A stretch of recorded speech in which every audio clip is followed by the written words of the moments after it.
Hello, Uggies Worldwide. I'm Dave Casler. Amateur radio call sign KE0OG, and we're going to do a little experiment tonight and see if we can do this whole thing on Starlink. If we can, I'll have to switch back to the local internet.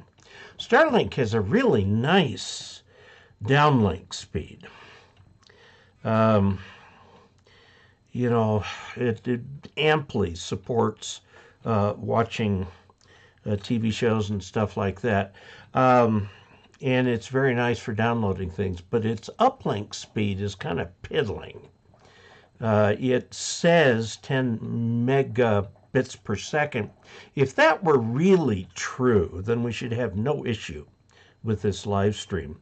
But the uplink seems to be rather spotty. I did a video today for the ARRL. It's the supplemental video for the March S. Dave column. The March QST, of course, is out, has been out for a while. And by the way, it has a story about me in there, too, that Steve Goodgame wrote. And I needed to do video. I told a guy to work the EasyDX. That's about all I could fit in the column. And so I talked about what is EasyDX and where do you find it? How do you get started? You know, picking up other countries and get used to the idea. There's this poor guy who's a member of the Northern California DX Club, which is a very active organization which has just gobs and gobs and gobs of top DXers. And he has a 20-watt station and a dipole. So he was wondering why he can't work DX like the others. So I wrote the response to him saying, well, they've got high power and big antennas. You've got low power and a little antenna. And so, over the long term, work the easier DX, which is usually easiest to get during contests. And I point out that this weekend, which actually starts Friday night at 0 hours UTC, is the big ARRL DX contest for phone. So if you want to work some DX, this is the time to do it on HF, of course. Okay, I'm getting a red down here. You guys tell me if this thing freezes up on you, because like I said, I'm getting a red. It says kilobits per second, 6642. That should do it. Error YouTube. Okay, I'm going to switch. Be right back.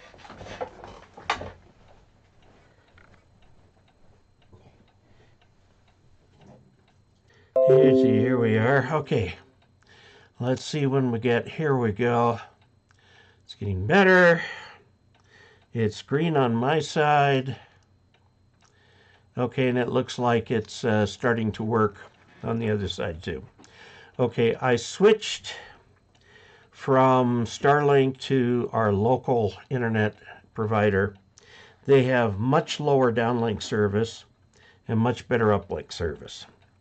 So we'll see how this goes. It looks like the YouTube stuff is okay. I'm still getting an error.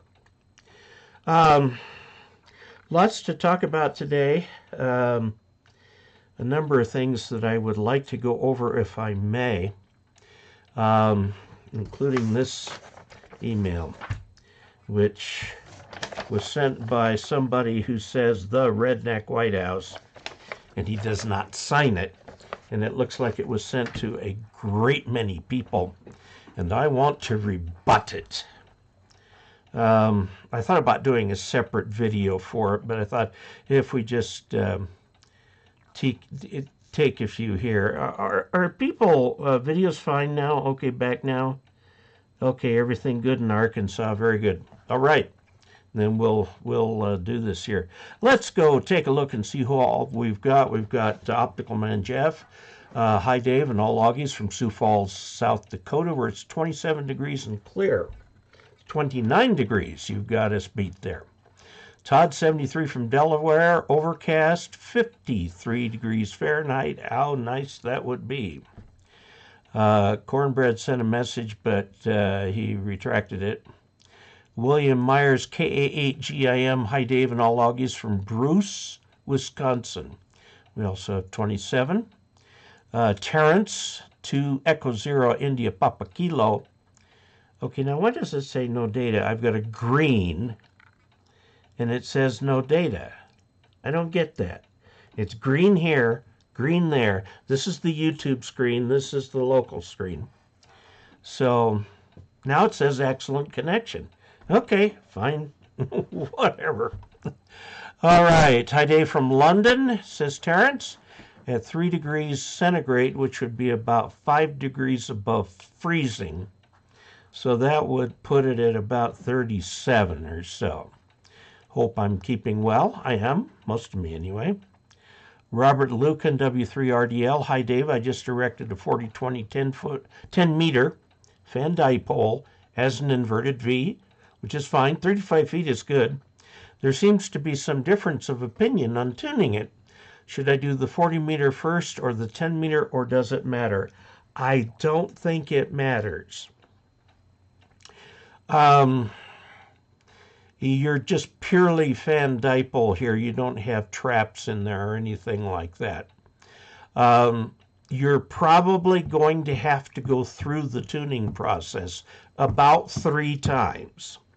You'll do the 40, 20, and the 10, and then you'll do the 40, 20, and 10, and you'll do it again, and you'll be very close at that point. By the way, the 40 meter dipole will probably cover 15 fairly well.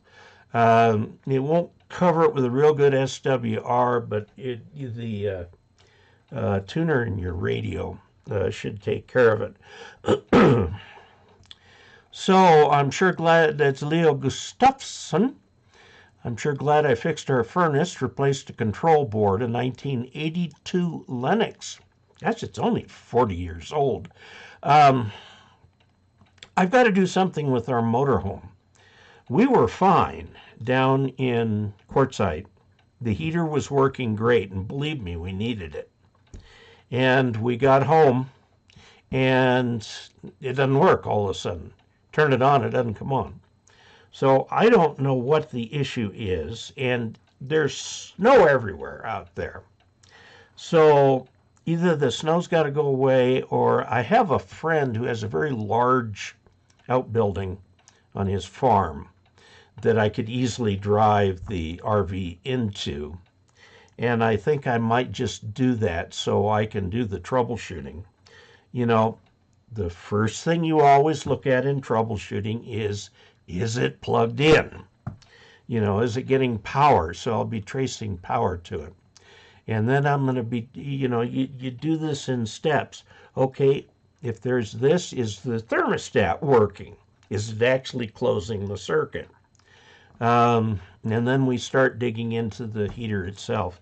I suspect I'm going to end up replacing a heater board too, but this is a, let's see, a 6-year-old RV, so it shouldn't be too hard to do that. Chuck Schreiber, good evening, Dave, and all Augies, N5 KVO in the hill country of South Texas. Currently 62, stormy and 20-degree drop in temperature in the last 2 hours. Well, good. Maybe you'll get some snow. There you go. Leo Gustafsson, bring naturally warm. Good. Ellen Lloyd. Hello, Dave, from KE0OG in Durango, right over the hill from us. We are halfway between Durango and Grand Junction. If you take that, cut it in half, you'll get to Ridgeway. Okay. And Raymond Achman, N0JNB, love your channel. Well, thank you. I'm glad you do, and I hope you watch it frequently. Anthony Becerra, hi, Dave. Michael Cade, KI5SBA. Good evening, everyone. Dave and all watching on YouTube, Southeast Arkansas. Harry Rundle, hi, Dave and fellow Augies. Whoops. Jumped ahead on me here.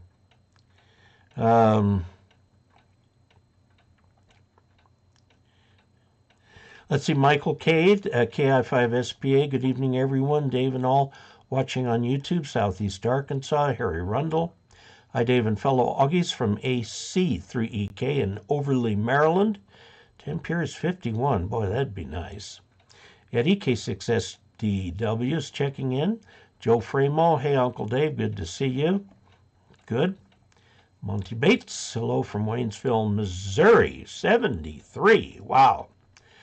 From what we heard, there's on the news tonight, there's going to be a whale of a storm going through there again. With they're looking at EF2 tornadoes, and so that could be a lot of fun. Boy, you know, I grew up in Southern California, and earthquakes don't bother me. You just design for them. Tornadoes scare the living daylights out of me. You don't get them in Southern California. And we were living right outside of Boulder. Normally that close to the mountains, you don't get tornadoes, but there was one coming through on the day that my son graduated from middle school. And they had to all rush back into the building, and it came through and tore little roofs off here and there, but it would have been an EF and a half or something like that. But anyway, okay. Monty Bates, hello from Waynesville, Missouri. Yes. Leo Gustafson, hi Dave and all Augies. KK7CLY. Hope everyone is keeping warm. Phil, KE2QIK, hello from Kalamazoo, Michigan. Joe Framo, you have great YouTube videos. We've learned a lot from your videos from N2HGL. Thank you. Charles Layton, hello and good evening, Dave and everyone. And there's the error where the chat was disconnected. Radio Bro, it's too bad both my HF rigs are being repaired. That's too bad.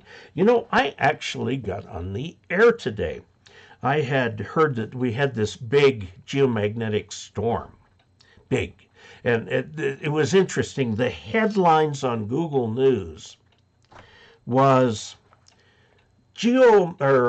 sunstorm causes major blackout.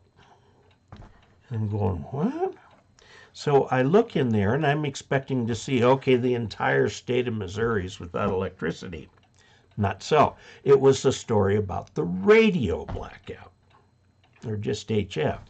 So I got on the radio and was tuning around, and sure enough, there was hardly anything going on 20, which you would expect in a radio blackout. And I was tuning down, then I heard a fairly loud station calling CQ. So I just grabbed the microphone and responded to the CQ. And it was, W7JIF in Sun City, Arizona, and Sun City West, and 5.9 both ways. And they're very nice, very stable 5.9, I might add. There was no fading or anything like that. So it can happen even with the radio blackout. So don't give up on a channel. I remember one time I was on 12 meters and I heard nothing. And so I went to the center of the band and called CQ. 3 people came back to me. So the band was wide open. It's just nobody was calling CQ. So video is a little jittery. Well, yeah, sorry about that. I guess I'm banging on the desk or something like that. Joe Framo, you heard the terms, a true patriot for his country, America. Well, you're a true patriot for amateur. You're number one, Dave. Well, thank you very much, Joe. Bradley Erikstad, howdy Dave from K5BRE in the sand and surf in Port Aransas, Texas. Yeah, that part of the country has been warm and it's been cold here. Okay, video gone, video's fine now. Okay, back now, everything good in Arkansas. So far, filled KE2, that was Charles Layton. Phil, KE0OG, much better picture on your local IP. Yeah. Raymond Achman, Great Minnesota. Michael Andrew, hola. Glenn Martin, hello from far west Missouri, 37 degrees Fahrenheit, 51% relative humidity. We have 28 degrees and 71% relative humidity outside, which just makes it extra cold. And our dew point is 20, so we've got a ways to go before it all turns into fog. We don't get that much fog here. David Mayer, greetings from Silver Spring, Maryland, KB2G. Avoidance works, yes. Hi, Dave. Hope you'll answer my question, KQ4DID. Did I catch your question, or do you need to repeat it? Harry Runnell, our club will be participating in this coming ARRLDX contest. We'll be using a Mosley TA3 and an ICOM transceiver. Looking forward to it. Well, good luck with it and really enjoy it. Joe Framel, David, your opinion on the Chinese radios. They have gotten good with the VHF radios. Now, Chinese for digital do strictly DMR. And the Anytone radios, some of the Radioddity and Baofeng are just they're just very good radios. Let's see, I'm trying to think of one other brand that I think is pretty good. Note that in the Chinese world, a brand and a company can be two different things. You can have two companies selling under the same brand, or one company selling under two different brands, or one company making radios for another to sell. It's very confusing. For example, all the Baofeng DMR radios come through Radioddity. And if you want support for them and the software and stuff, you have to go to the Radioddity website. Now, why wouldn't Baofeng sell its own? I don't know. But that's kind of the way it is. Now, I have noticed, as far as software is concerned, RT Systems seems to have the best software right now because they're starting to support the DMR. The other one, the one that's free, is not.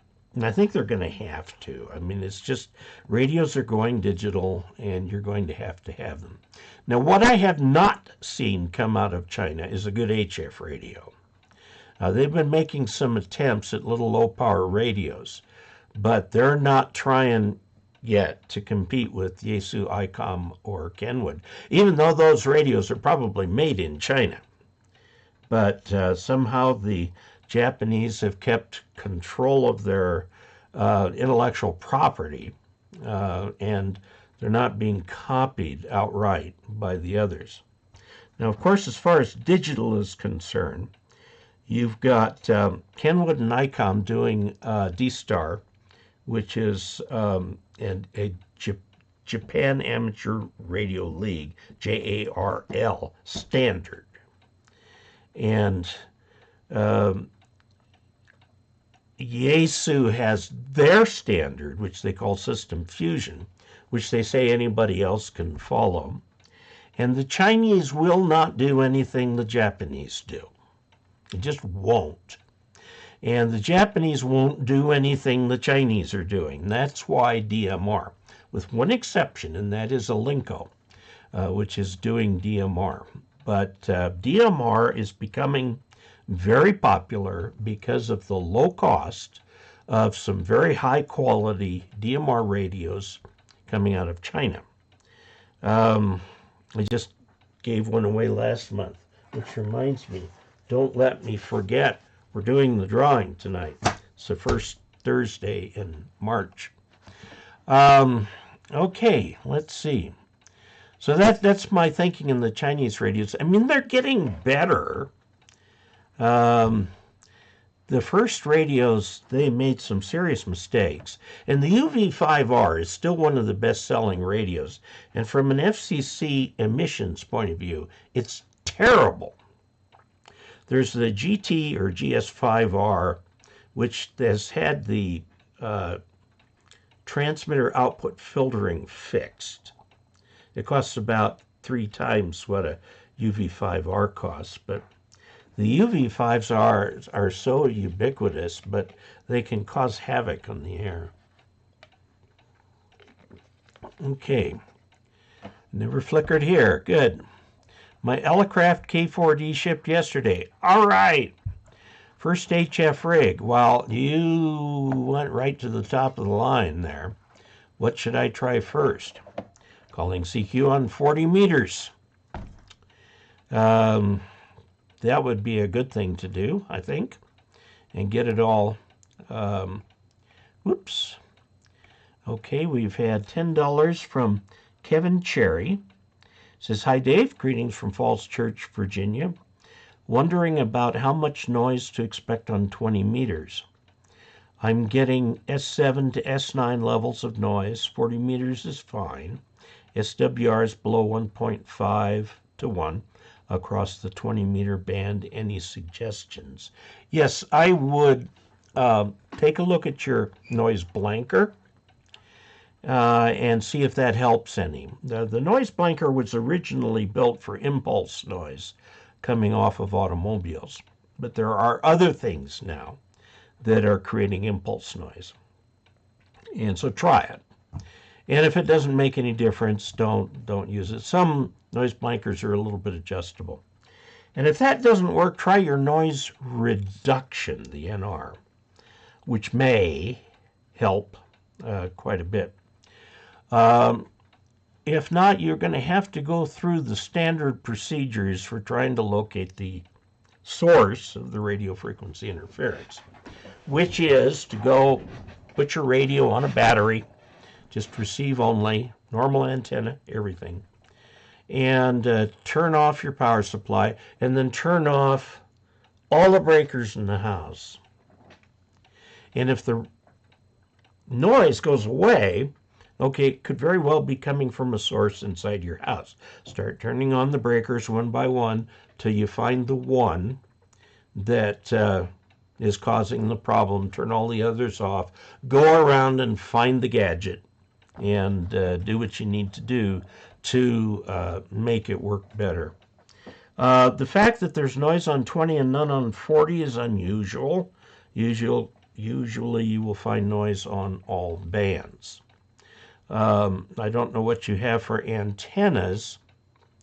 If you have a multi-band antenna, then, and it's just picking up noise on 20, it could be local.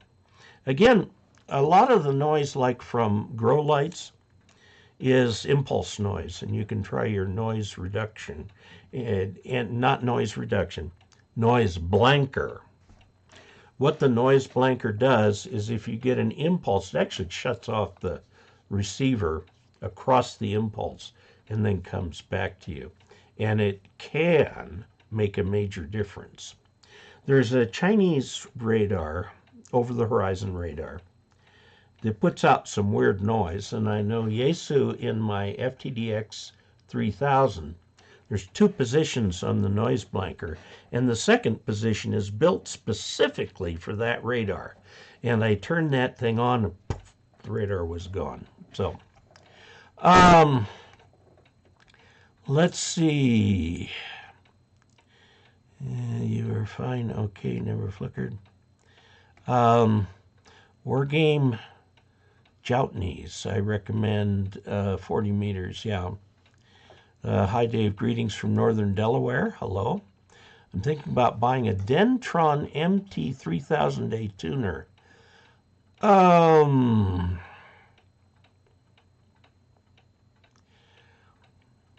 now don't forget on your transceiver if what you're reading. There's a difference between reading a peak reading and reading an average reading. And if you're using single sideband and you've got compression on and you've got your your audio adjusted perfectly, it'll look like 50 watts going out when really it's 100 PEP. So I have a meter here that I can put either on averaging or peak, and it will tell me what my peak really is. That's very nice. Tuners these days are a dime a dozen. The Dentron is a very old name. I have not seen a Dentron in years. But, you know, make sure, find out how much power it's supposed to handle. The old Dentron, the one thing I would be leery of is, was this designed to be a tuner for a tube radio or for transistor? The tube radios, the output circuit on the tube radios is something called a pi network. It's a capacitor, an inductor, and a capacitor. The two capacitors are adjustable. The one closest to the transceiver innards is called plate. The one closest to the antenna is called tune. Tune and plate. Have I got those right? I don't know. Somebody will correct me. Now, the way that thing is set up, it is in essence an impedance matching device. And so it's very seldom with tube equipment do you need an antenna tuner, because the pi network can tune into just about anything. Now, that's not true for the transistor radios. They are designed in such a way that they want a 50 ohm output. And so you've got to go through extra effort to get the 50 ohm output. That means get your antenna tuned up or put a tuner in there or something like that. So let's see. Readings from Missouri. 100 watts from the receiver showed 100 watts from the Dentron. So for some reason, accuracy on 20 watts was less than 100 watts. Something wrong with the Dentron? I don't know. But again, the idea of the peak versus average. And you've got to check the power output meter and discover what it's for. Most power output meters, unless they have extra circuitry in them, read average power. So the needle will go up and down with your talking. Whereas a peak reading meter will kind of go up and then settle in at a value that's your peak. Okay, Cornbread, we were watching your video on keys and paddles. My son is a big fan of the CW, and we're still working on our telegraph station. Well, very good. Davis said, Dave, let's see. My sister may still have her Airstream RV available for sale.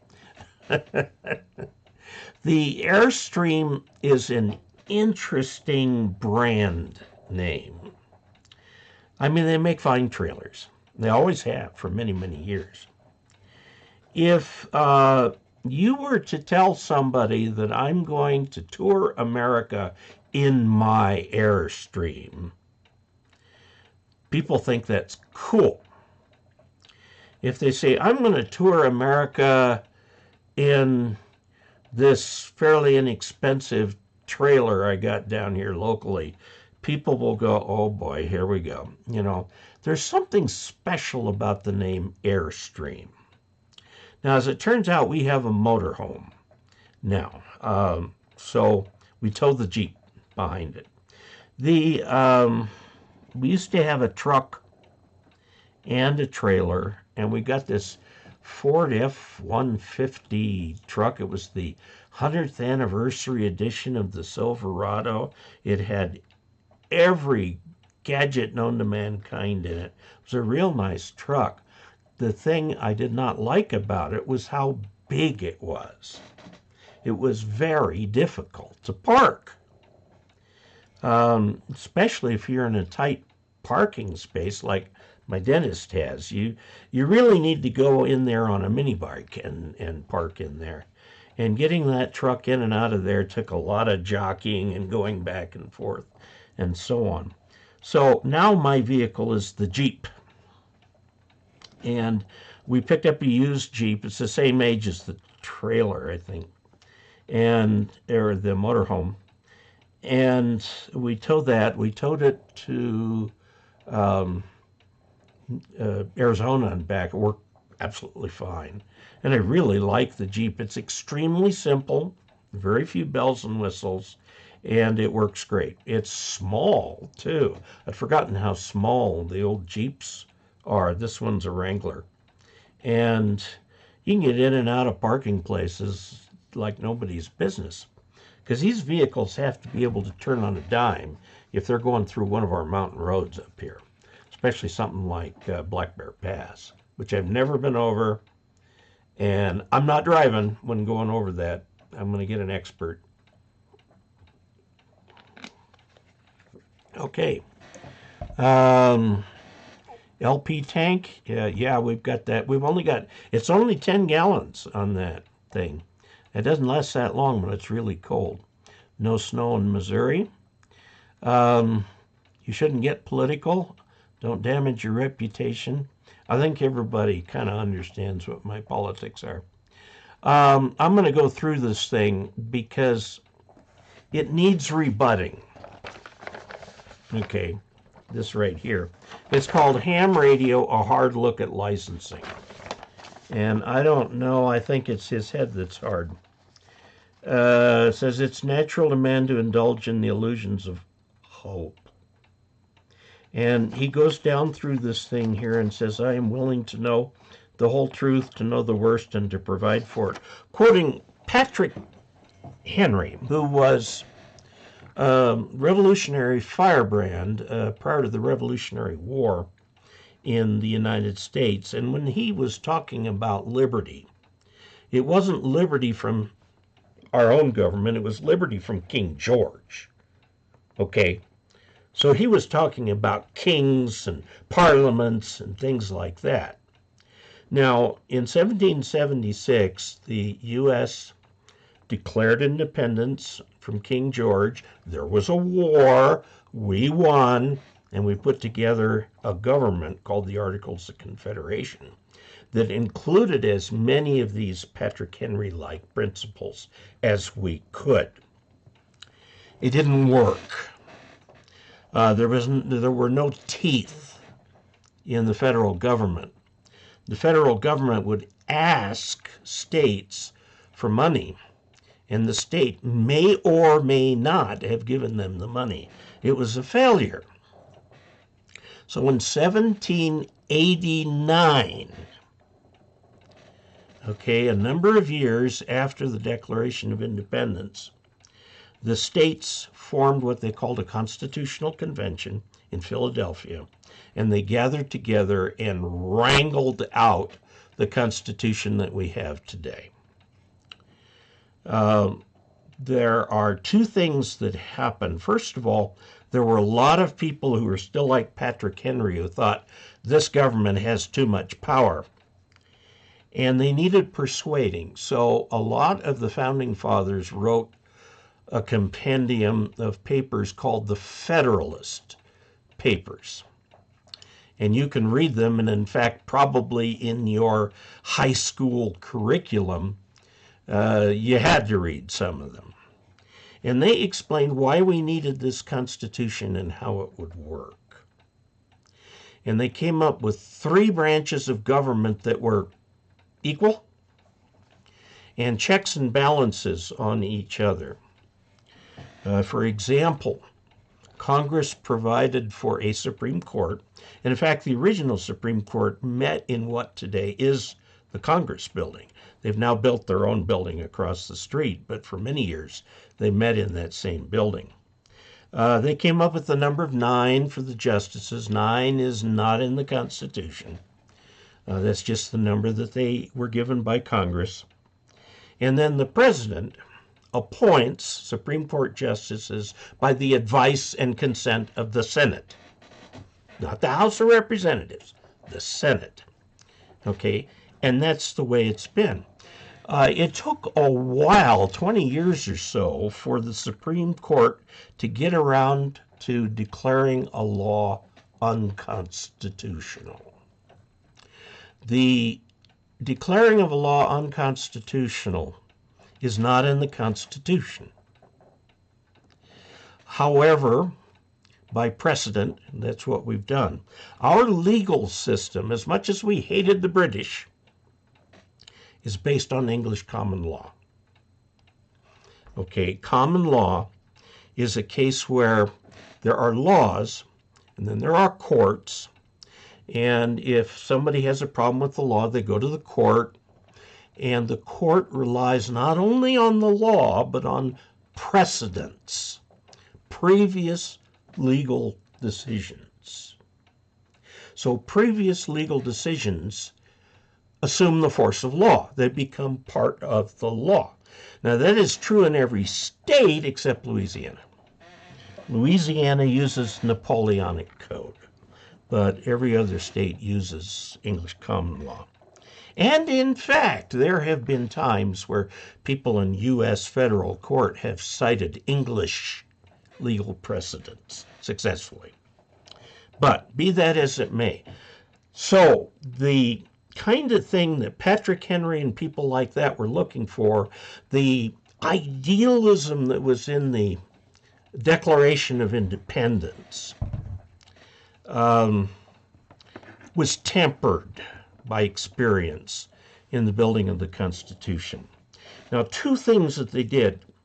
One, they had a provision in there to amend the Constitution. That was good. It was not a forever document. However, if you look at it, back at that time, there were about 3 million people in the United States. There are now about 350 million people in the U.S. That's a growth of 100 times. And still we use the same Constitution. That leads me to say, if you want a political statement, here it is. We've got a pretty good Constitution. That's been amended, a few things tweaked.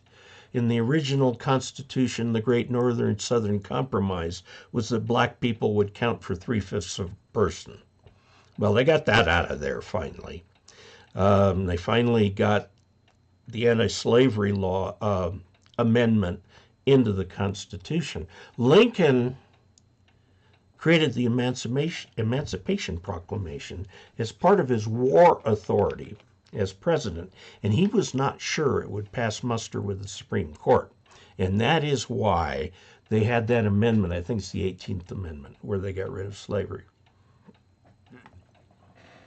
Now, the other thing that people were concerned about, when even with the Federalist Papers, was that the Constitution did not explicitly protect civil liberties. Now, the writers of the Constitution said it was implicit in the Constitution, but people disagreed, and so there was a so-called Bill of Rights. Think of it as a list of civil rights that became the first 10 amendments to the Constitution. And they start out, the first liberty is that of religion and speech and assembly. And then there's this weird one that has gotten people all balled up over the years. The right to bear arms. It has a caveat. It says, in order for each state to organize a well-ordered militia, the right to bear arms shall not be infringed. And people have been haggling over that ever since. The current thinking is, one, the militia is the National Guard. It's under the control, it is actually under the control of the governor. The governor can activate their own National Guard. Then there are a lot of people who think, no, that's not what it meant. And this has never been resolved. So it's a hot controversy even to this day. One of the amendments in there is that the federal government will not board troops with homes without permission. And you look at that today and you go, well, yeah, But back then it was a common practice of the British government that when it came into the colony and it needed places for its troops, it would simply board them with local people by force. Here's a troop. You have to feed him. You have to wash his clothes. You have to take care of him. And the early settlers were sick and tired of that. That's one of the civil rights. Okay, so anyway. Now, understand this. This is the important thing. Congress makes laws. Okay? The president signs them. He can veto it. But then, on the other hand, Congress can override the veto. The laws are interpreted by the court system, all the courts. And that precedent becomes an extension to the law.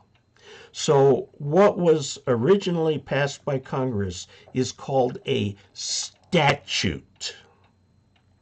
You've heard the term statutory, stuff like that. That's written in the law.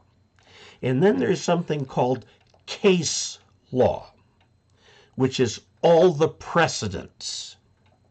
And after 250 years, they've really stacked up. If you've ever looked in a lawyer's office and see that huge wall full of buildings, that's all the precedents. That's all the decisions that have been made. And needless to say, they contradict each other. They, this kind of thing. So, now, so Congress makes statutes, the courts make case law.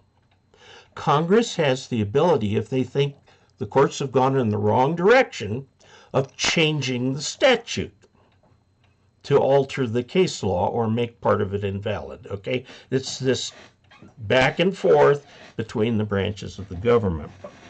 Now, here is the part where this guy goes off the deep end. It started with the Railroad Commission, I think, and the Interstate Commerce Commission. Congress can't make rules for everything. So, it sets up independent organizations that are sometimes viewed as part of the executive branch, but aren't really. They're independent.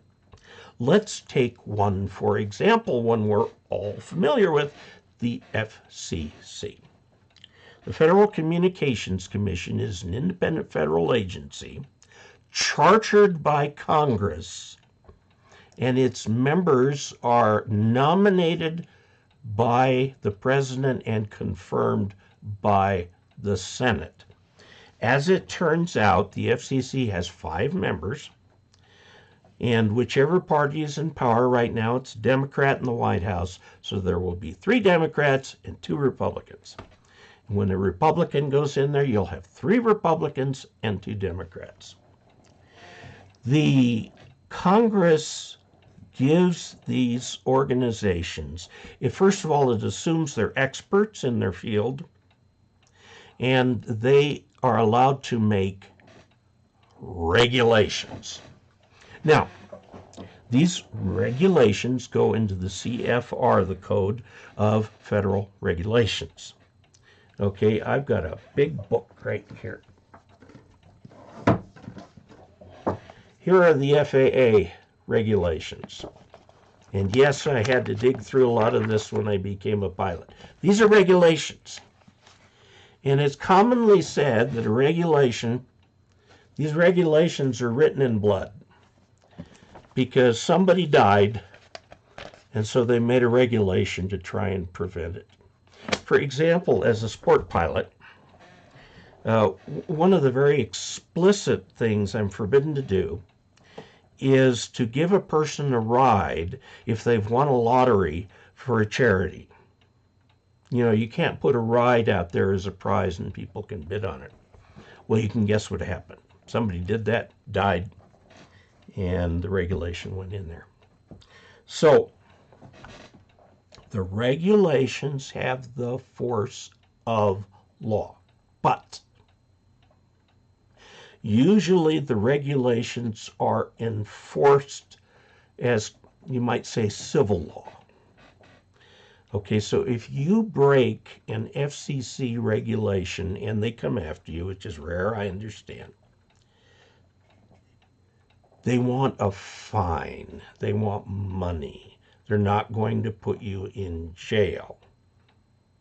So the regulations are different from statutes and case law, in that statutes and case law can take away your liberty, put you in jail, but the regulations, they can take away your money.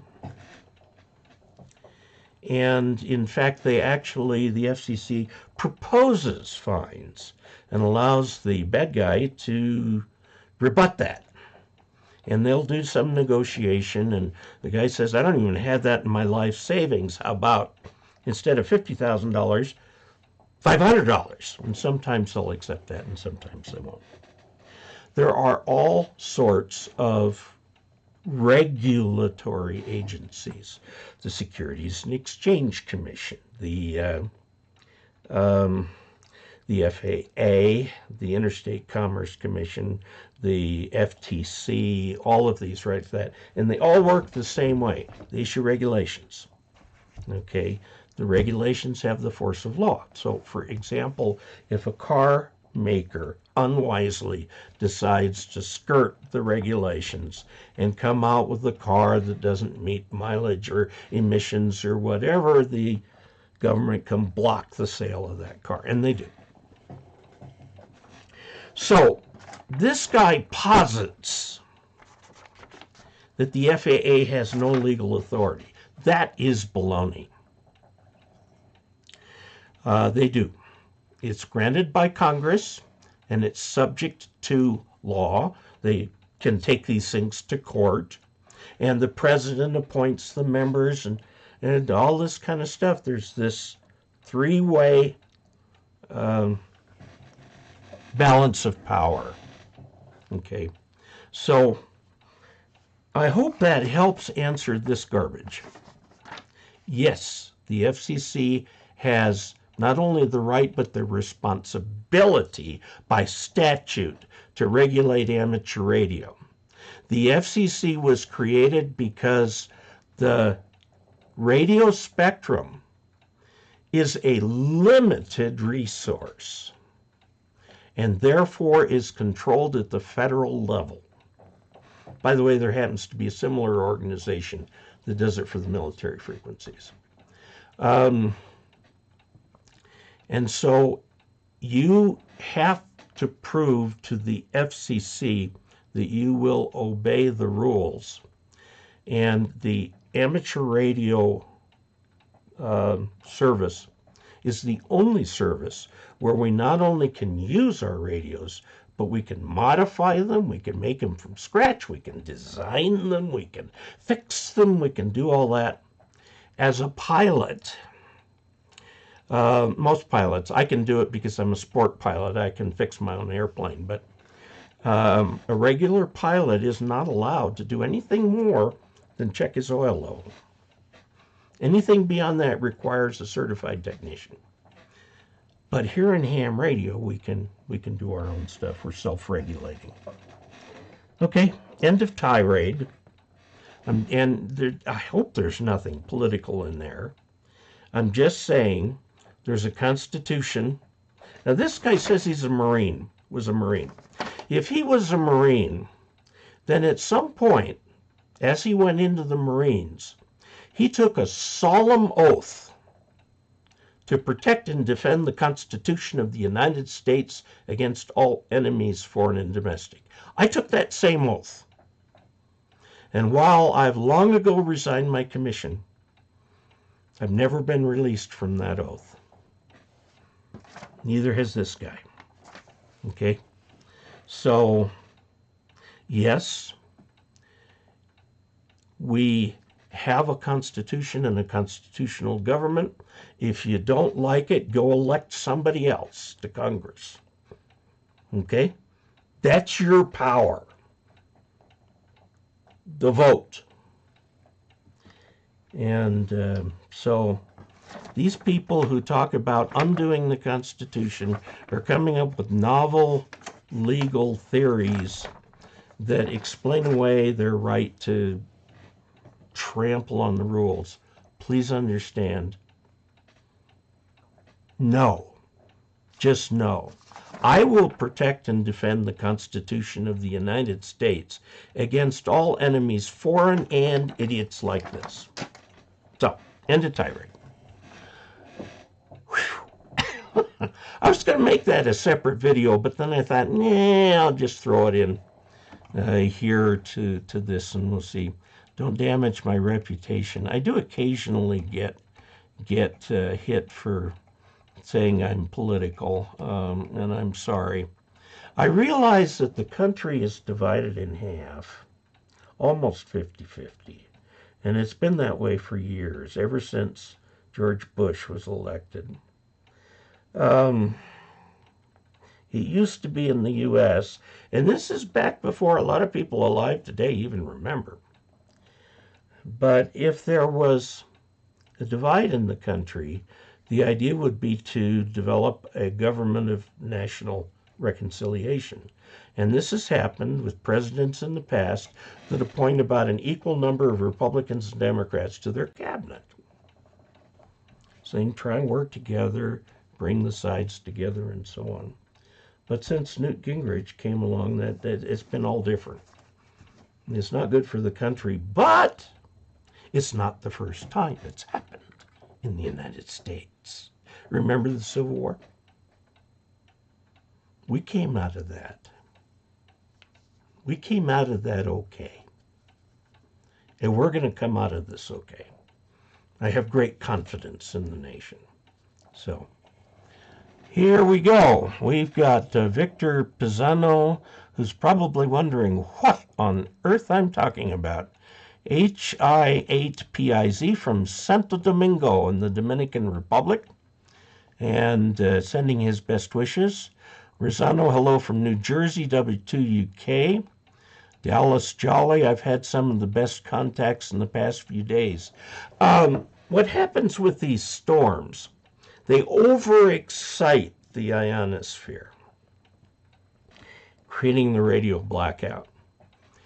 As the ionosphere discharges, it goes through a stage of being perfect. And you can get stuff all over the world, and then it'll keep degenerating down to normal. So after these blackouts, keep an eye out on the bands, because you might get some pretty good DX. Wayne Barnhart, I remember visiting a cowboy ranch there in Ridgeway, and they served a cowboy dinner, and the ranch hand sang cowboy songs. But I forgot the name of the ranch. When we first moved here, there was a place up toward Montrose that did that. Unfortunately, they closed a couple years later, and I don't really know why. I think the old people who ran it decided that they were going to retire, and the kids didn't want it, so they just closed it. I have heard there's a similar place in Ouray, where as a tourist you can go in and get a nice dinner, very, very nostalgic with the cowboy things and everything. For a while, the guy who played Chester on Dennis Weaver lived here in Ridgeway. And he opened up a little place like you see in Branson, Missouri, where all the old country stars go and open their own little theater and do things for the tourists and whatnot. He did one here. It didn't survive. It didn't get enough people to come. But my wife and I went to one of his shows, and it was fantastic. He was in his 70s dancing up a storm, and the music was fabulous, and the dinner was good. It was just a good time. I've met Dennis Weaver a couple of times, and he's now a silent key. It was never a ham, but he did pass away. Dale Smith, beautiful night here in Kissimmee, I can imagine. N4TAQ, Mark Andrews, greetings from Oregon. N5OJX, avoidance work, I emailed my question. Well, I will take a look at that in the email. It's actually not here yet. Okay. Send questions to askdave@arrl.org. Okay, because that way the questions come through the league to me. That's the official email address for the Ask Dave column. And I will try to answer your question either directly or via a video on my own channel, or I'll pick out 3 or 4 questions. Now, mind you, I get 50 or 60 questions a month, okay? And I'm going to pick out 3 or 4 to make my column. So the thing about the column, the question has to be such that it takes about that many column inches to answer, plus maybe a diagram. If it takes longer than that, I'll do a video about it. If it's shorter than that, if it's like the answer to the question is no, I'll just answer you with an email. I cannot guarantee that I'll get to everything, nor can I guarantee that I'll be timely. I've got over 100 emails in my inbox, and I'm months behind getting them all done. Okay, I remember, we got that, Oregon. Dallas, Jolly, I've been doing a lot of FT8 and FT4, and it is so boring. People should be doing more SSB with these great conditions. Fine, go do SSB. What you'll see a lot of during the week is parks on the air and summits on the air. Not too many summits on the air this time of year, maybe, but parks on the air, certainly. And in fact, this latest QST,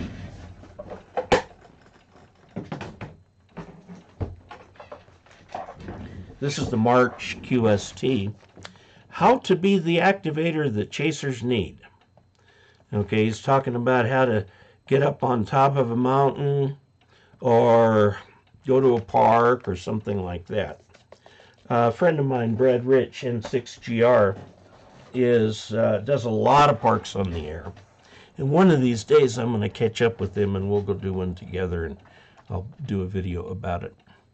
Okay, Virgilino says hello from Pennsylvania. Glenn O'Connor, the Vara modem, okay. Newham here, KC3 VHS. Been pretty successful on 10-meter FT8 for the past few days. Prop is pretty forgiving. Yeah, it's been pretty fantastic, actually. I've pitched my Baofeng radios. Yeah, well, some of them are good. Some of them are not so good. The UV5R I would stay away from. The reason they keep selling them is because people keep buying them. Okay. They have their place. Yeah, they do. Wargame Journey says his UV5R is now an APRS iGate. Best decision he made. Yeah, it's very inexpensive. My MFJ shipped to another Leo Gustafson in another state. Oh, golly. I'm really surprised. Did you order this online?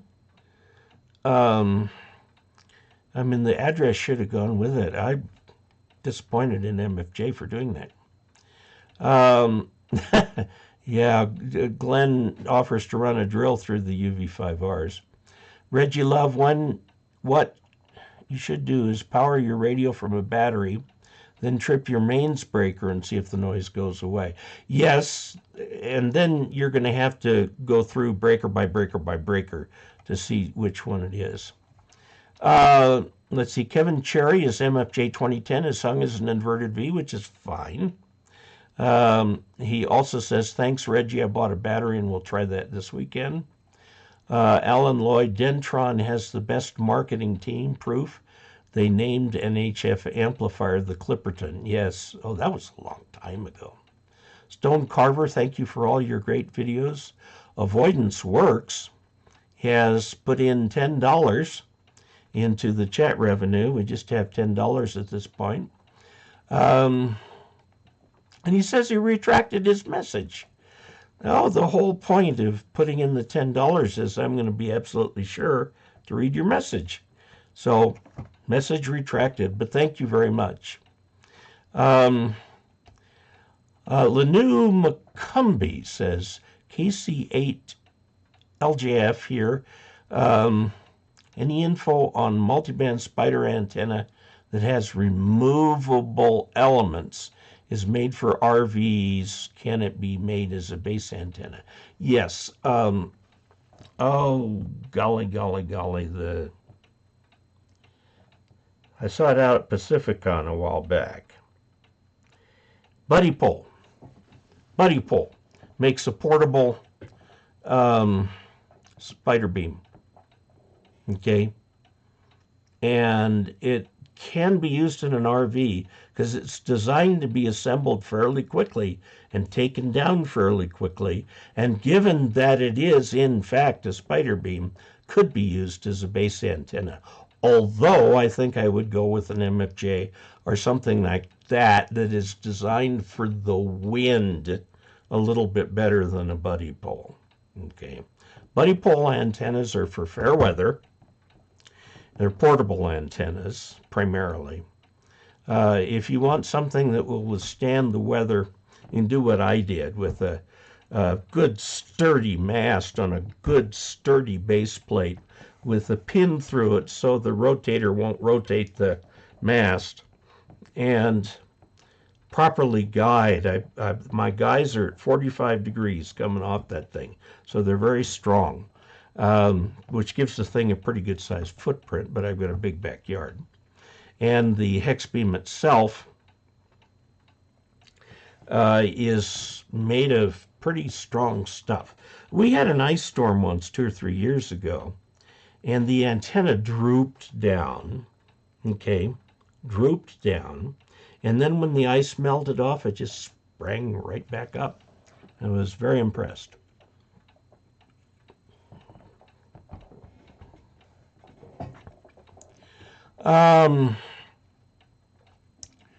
Let's see. Will KN6TZK. He upgraded his G90 to an IC7300, but the tuner on the 7300 isn't as good as the G90. That's interesting. Time to learn more about my antennas, he says. Yes, that's what I'd go for. First, try and get your antennas tuned right. If that doesn't work, use the tuner that's in the 7300, which only tunes up to SWR 3:1. And if you need more than that, you'll need to get an outboard tuner, like an MFJ. Oh, I can't remember the number of it. It's a nice automatic tuner that works really well. I've got one. I used it with the Tentec, and it worked very well. Andy Cowley, hi Dave, from 2 Echo 0 Romeo Echo Echo. Yeah, lots of dits for your CW call sign. KT4A and Fork Union. History versus amateur radio. Tell me about radio. Let's talk radio. Yeah, well, I'd like to talk radio. It's just that there's a lot of misinterpretation going around about radios. Shades Rebellion was one of the last precipitating events demonstrating the Articles of Confederation needing overhaul. It was a very thoroughly inadequate system of government. In fact, in the Constitution, the main body of the Constitution, there is a very specific power granted to the executive branch, which is to put down insurrections because of things like the Shades Rebellion. That power is in there. Note they did not use it on January 6th. I'm glad they did not. I mean, if they'd gone in there with guns and cleared all those people out, they would have had a war on their hands. The way they handled it, I thought, was very good. There were 6 lives lost instead of 600. Okay, it was handled well. ND9Z, hello, greetings from the Windy City. I'm assuming Chicago. 34 degrees and a snowstorm heading our way. Hi from Montreal. Hello. What is this all about? I told you. Hello, KE0OG. Greetings from Compton. Elias Acevedo. Compton is south of downtown Los Angeles. It's a kind of an industrial part of town, but there's a lot of residential in there too. My wife and I actually looked, my first wife and I actually looked at a house in Compton. The house itself was interesting, but we ended up going out there, staying in Simi Valley. Jared Ringenberg says hi from Indiana. David K3DHJ, law versus FCC regulations. The regulations do have the force of law, but they won't put you in jail. Yes, the Constitution is relevant. It's very relevant. It has proven excellent. And if you look around the world at other constitutions that continue to work, there are a lot of them based on the U.S. Constitution. The one that does not is good old, merry old ye England. They still have their parliament and king, just like King George, except the King George, King, the current king, Charles III, picked an interesting name to reign under because Charles II is a very interesting king. You got to look him up, look up the uncensored version. But anyway, everybody's mad at him because he's a very activist kind of guy. And everybody wants their king to be a figurehead. Very pretty, nicely, full of pomp and circumstance figurehead. He's not, so we'll see how that'll go. Okay, please talk radio. I am. The point of what I said is that the FCC regulations are binding. And people who talk about going their own way because they don't think the FCC regulations are binding are just going to create trouble for the rest of us. Already have, really. Can someone provide some background? The Communications Act of 1934 created the FCC. However, there was a Federal Radio Commission that was created after the Titanic in 1912. The Titanic showed that the international regulation of radio communications was not working. It also showed that radio is essential to safe shipping and transport. And there was, and this was very interesting, there were hearings, congressional hearings. The congressman went up to New York and held the hearings in the few days after the actual accident and actually created the Federal Radio Commission. And they enacted all sorts of things.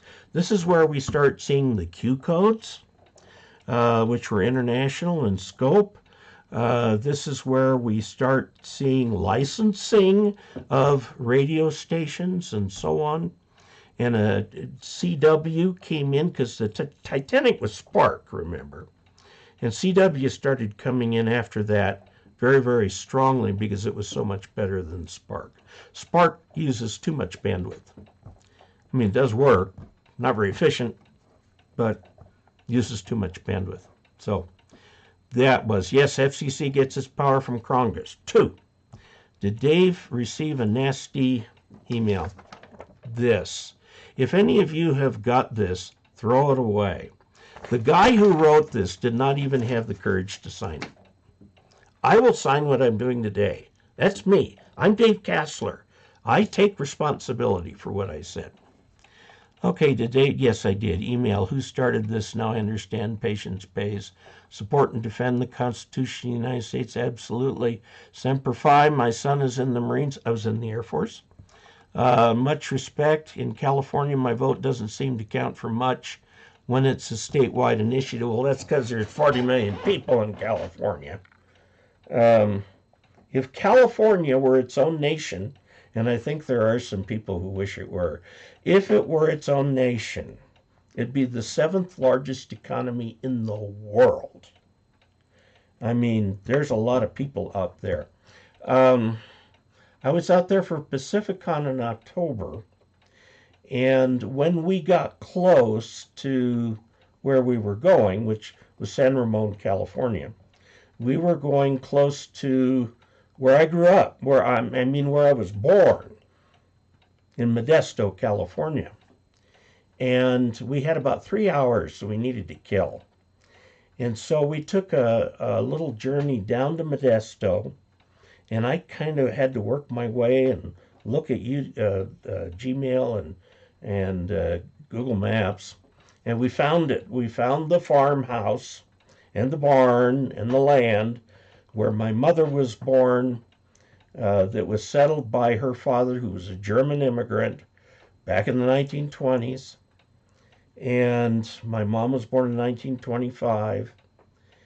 And the place has really deteriorated. The original house was cleared out, and somebody put a mobile home on it, double wide.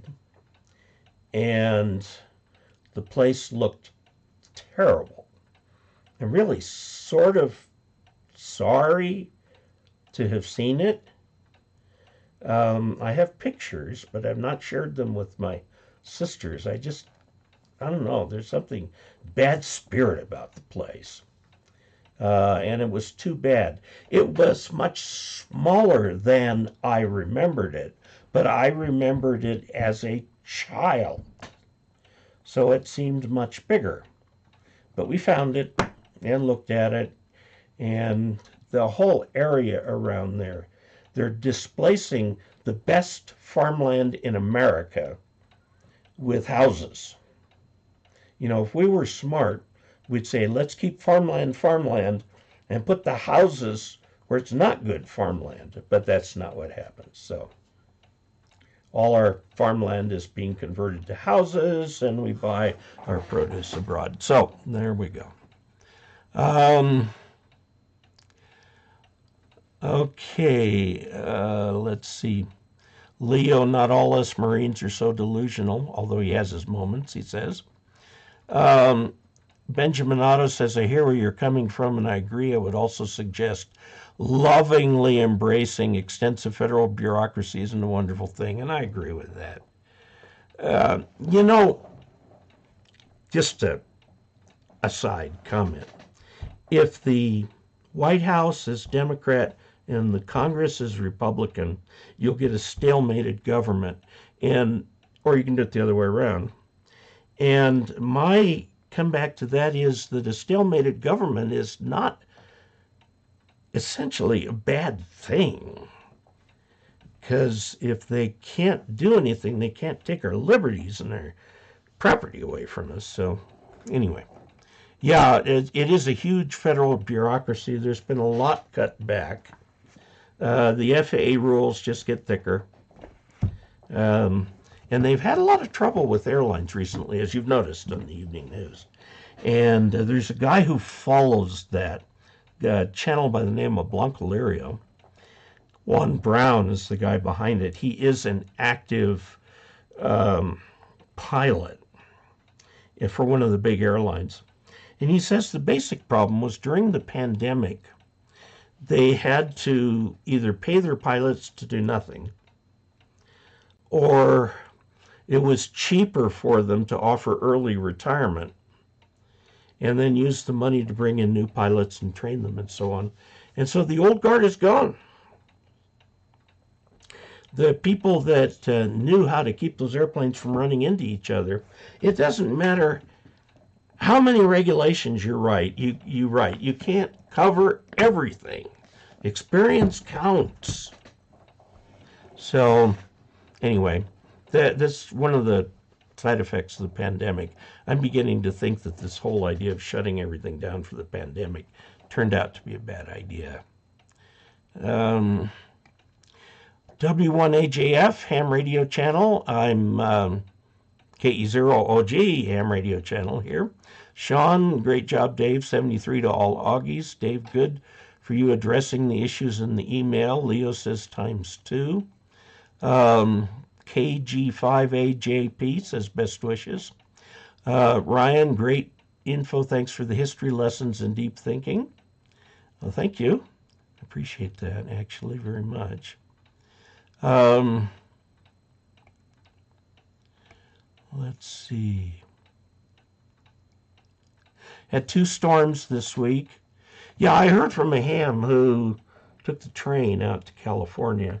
They got stuck for 5.5 hours in the snowdrift, the whole train. And they finally got through, but there's a lot of snow in the Sierras. LG says, thank you for your service. That was actually a good vent on how our government works and how that oddball should be handled. Thank you. Best wishes from Alfranca. Tom Bartman, cable question.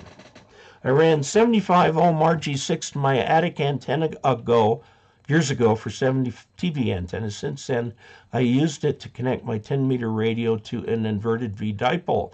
Does it make sense to replace it with 50 ohm coax? Not really. It depends on how you've constructed the dipole. Remember that the dipole input impedance can be anywhere from 30 to 70 ohms. If it's vertical, it's more closer to 30. It's horizontal, it's closer to 70. And so fine, feed it with 75 ohm coax. I mean, you're only about 1.5 or 1.6 to 1, and your tuner in your radio can handle it just fine. So, yeah, if money's a problem, go down to Home Depot and buy RG6 for a tiny fraction of the price of RG8 or RG8X. Although I happen to personally prefer RG8X, but RG6 works. Okay, funny how times change. I think there are plenty of anti-Clinton conservatives who would now love his policies. Clinton balanced the budget. He actually balanced the budget. A lot of people don't give him credit for that. There are a lot of economists who say a balanced budget is not necessarily a good thing. But Clinton balanced the budget. It was very interesting. That was a long time ago now. Tom Cook. San Joaquin Valley was an awesome incubator for Western music that gets lost to pop culture. Yes. There's still a lot of DX activity around Visalia. I think there's a big DX club there in Visalia. I've been there once, and it was like 110 degrees. So, anyway, safetystore.com. Thank you for explaining the law so well. We need everyone to explain this every time folks think they can ignore the rules and do anything they want. The whole point of government is to keep us away from each other's throats. You know, humans are very tribal. And if you look at, you know, back in prehistoric times and so on, humans are very tribal. And we can't afford that in a modern society. We've got to work together. We all have to drive on the right-hand side of the road. We need to all stop when the light is red. I mean, there's conventions to daily living that if we follow, we'll be fine. We are one of the few countries in the world that where most people obey the tax laws. You know, tax cheating is rampant in other places, but by and large, Americans pay their taxes. And so we have roads, we have airports, we have telecommunications, we have reasonably decent local government. We have all of these things because by and large, people do what they're supposed to do. And if you get too many people out there wanting to be different, I guess, I don't know. You know, some people think they're special if they go off the deep end. I don't think so. I think you're special if you're a good citizen, if you vote, if you take care of each other. And mixing up we got to draw. We got to do the drawing. I forgot the drawing. And I did it 1 week late last month. So we've got a drawing, and I think it's for this power. I'll double check, but I think it's for this little thing from Impulse Electronics. It's a lithium ion charger, and a very nice little unit. I did a review on it over a year ago. I don't need it. I have other ways to charge lithium. So let's do the drawing and see who gets them. Okay, they're all here. As usual, I'm going to put my finger in here. Whoops, like that. And I'm going to take the bottom out and take the bottom one right here. And this is an actual, something you don't see very often these days. This is a real live postcard. And it is from Frank Duffy, AD8 Delta Zulu in Michigan. Okay, well, Frank, your item will be on its way to you. And I'll just put that in there. So we'll get that to the right place. All of these other entries will be shredded. And I don't keep any records or anything like that. I don't even keep the record of who the prize goes to. Because I believe in privacy. By the way, did you know there is no specific constitutional right to privacy? That is not in the Constitution anywhere. Back during the 50s and 60s and 70s, there was a lot of talk about how we needed a right to privacy. And that's where Roe v. Wade came from, was that discussion about privacy. And now the court has overturned it because we don't talk so much about privacy anymore, because everybody knows they don't have any. Because Google knows more about me than I know about myself. So anyway, we will send that off. We will shred these. And let's see, we've got a few. Undoubtedly, how he governed back then would definitely be considered conservative by today's standards. Yes, true. Thinking about people who live in condominiums should have HOA on the air. Yeah, JFK likely as well. JFK he would definitely be viewed as a conservative today. He was very pro-defense, very anti-communist. And see you on 10-meter repeaters. Hello. Let's see. Don't forget your giveaway. Thank you. Got it right here. Dennis Weaver did shows with the country band and some of the Gunsmoke stars at county fairs in the Midwest back in the 60s. He was good. J. Mark Andrews, how do I match my 20-meter ground-mounted vertical to work on the 17, 15, 12, and 10-meter bands? You don't, really. You're going to have to put in some reactive components along it somewhere. Now, one thing you can look at is the way the DX Commander Classic Edition is built. It's actually a fan vertical.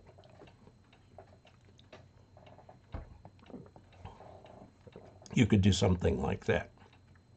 Can you mount a VHF UHF antenna on a PVC pipe? Yes. Or does the mast need to be metal so it can be grounded to a rod? You can do that too. If it's PVC, I would bring the coax down to the ground where your ground rod is, put a lightning arrestor there, and then it's grounded. And then bring your coax into the house. Don't forget that Chester's successor on Gunsmoke was Festus. Hello, fellow Oregonian. SDW sent my MFJ 939. 993 is the auto tuner I was thinking about, but they got a whole suite of them. For repair in November, still waiting. I was told by MFJ they don't have enough techs. One of the problems they're having is parts. Parts. I waited once 6 months for an order I put on something I haven't done a video about yet. You know how when you run one of these new inverter generators, if you try to use it to run the power supply for your HF radio, the load is so variable that the inverter doesn't know what to do with it. So you have to run the generator on full speed.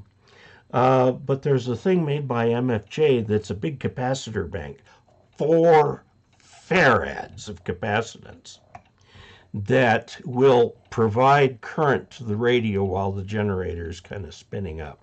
So I want to try that because I've got one of the inverter generators. I've got this thing. I've got the radios. We'll have to give it a try. Okay, J. Mark Andrews, Hustler makes a good multiband vertical. Yes, and you can do that. Run lots of radials, yeah. The radials, if it's on the ground, the radials don't need to be tuned, nor do they need to be of any particular length. You can mix and match. I'd say no shorter than 10 feet, probably no longer than 25.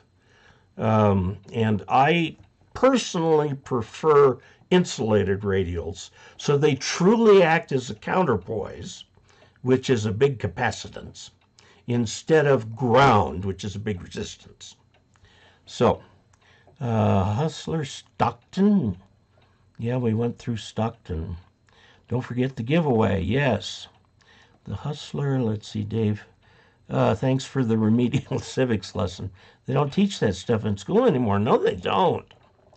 Anyway, my question is this. How did the term DX originate for long-range communications? It was part of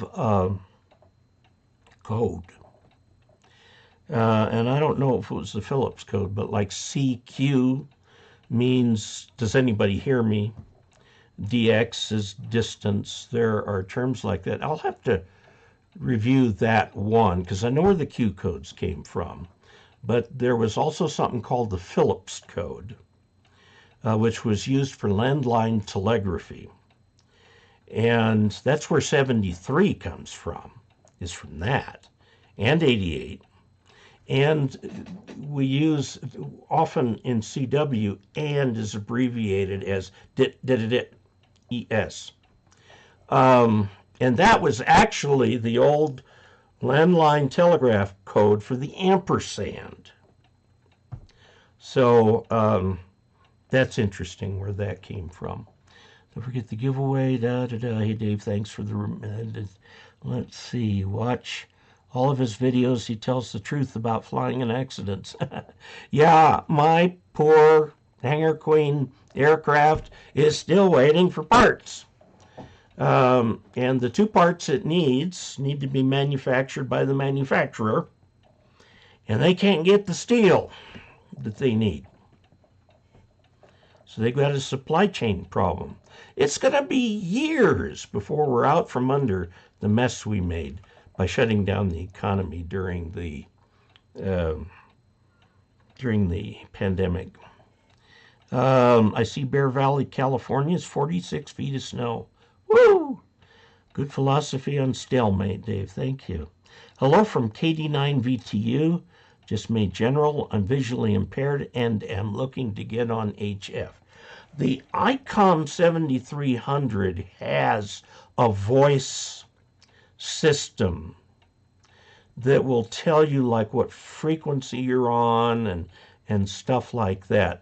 I've never explored it, but it's there. And a lot of other radios have that too.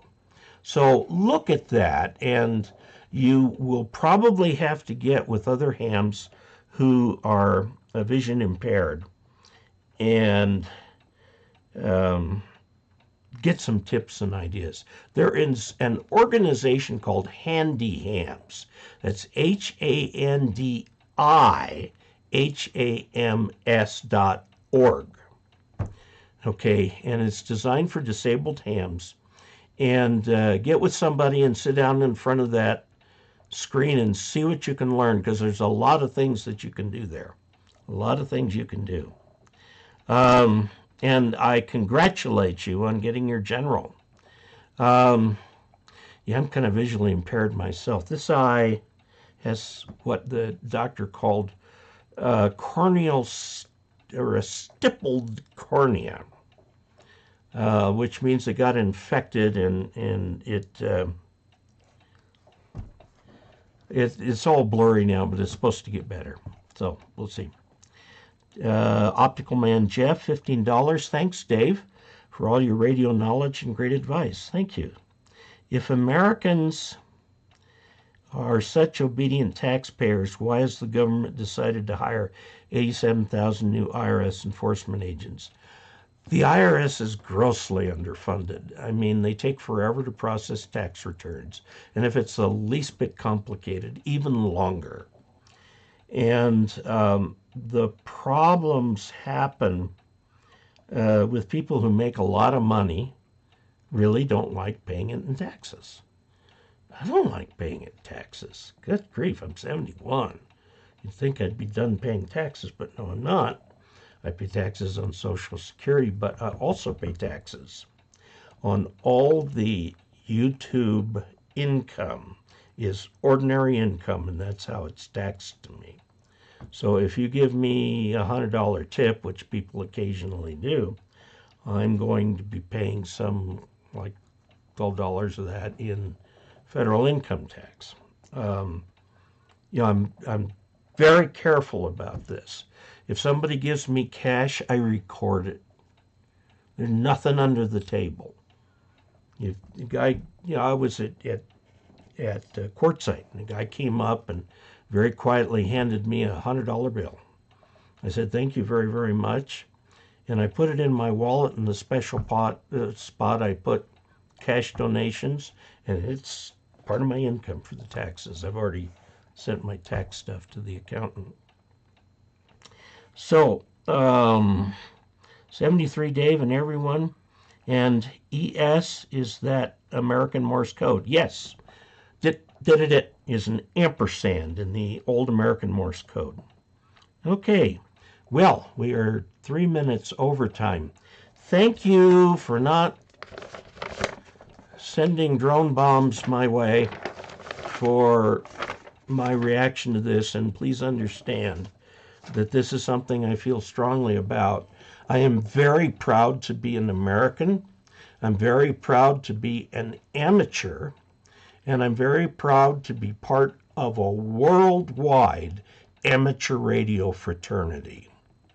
And so I don't like it when I see people ripping at the foundations of amateur radio, because we've paid too much for too long to have our hobby and have our right to get on the air and talk with other hams all over the world.